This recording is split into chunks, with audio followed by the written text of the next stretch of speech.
So Instagram is dying, and this is why.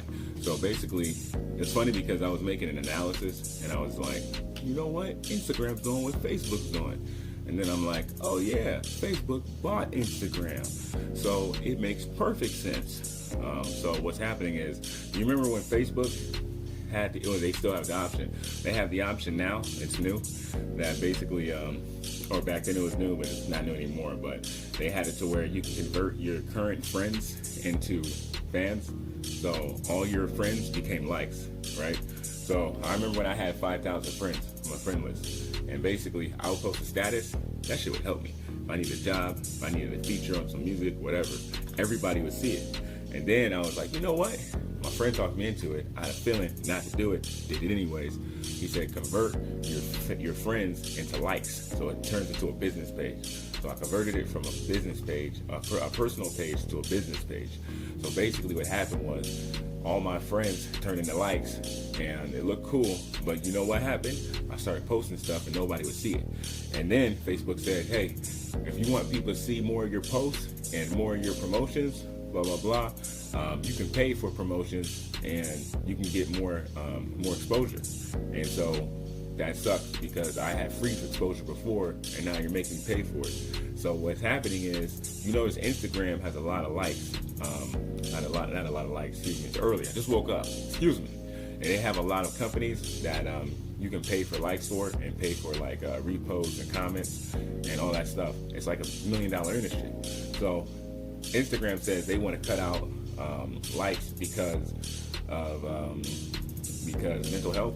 Not true. It says, when do they care about humanity like that? You feel me? So they're basically making it to where you're going to eventually have to pay for likes, comments, and posts. Like, you don't have to, but especially for like brands and stuff like that, mainly like businesses and artists, to where you actually pay for more exposure, just like how Facebook started out with. And the reason they're going to fail is because they're cutting out the most viable part of their service at a time where their biggest competitor, TikTok, is actually taking over. So that makes no sense. So they want to pull what they think is a strategic move to make more money against a competitor that's gaining fast ground on them. So it just doesn't make sense. Because celebrities I just seen The Rock on TikTok. I just seen Kevin Hart on TikTok. TikTok and Instagram on steroids.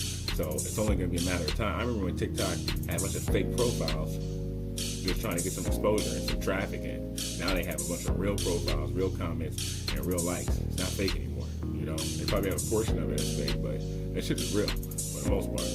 So I want to say that especially for artists, because it's important that we get on the big stuff in the beginning, because when we do, we gain clout faster, and our reward is bigger, the payoff is big. So that's what they're doing. So I'm gonna sum it up. So Instagram is gonna fall off simply because they're gonna try to make you pay for shit later on that you're getting free now, right? And TikTok is coming, and they're offering you a bunch of free exposure, a bunch of free promotion already. I'm on TikTok now, and I had before I was active, I had 20 followers. 1 week of me being active, I have over 100 now. That's beautiful. You know what I mean? It's like remember MySpace? You're one of the first people on MySpace. It was like the same thing. You had endorsements, all kind of stuff. And it started over with Facebook. It started over with Instagram. And it started over with TikTok. So you can actually get on the TikTok wave now and be one of the people that joined years later and try to struggle to get your way to the top, when you could be one of the first people. You can be on there now, and it blows up, and you're like, boom, I'm here. You're like, hey man, you're the number one on TikTok, and they're paying you a bunch of money for sponsorships, and they're giving you endorsements and all kinds of shit. You know what I mean? Anyways, I wanted to let y'all know that. Get on the bandwagon, because it's moving. It's not slowing down. If you're an artist, you have no excuse. Basically built for artists. There's so many features on there. Go TikTok your lives out. Facts.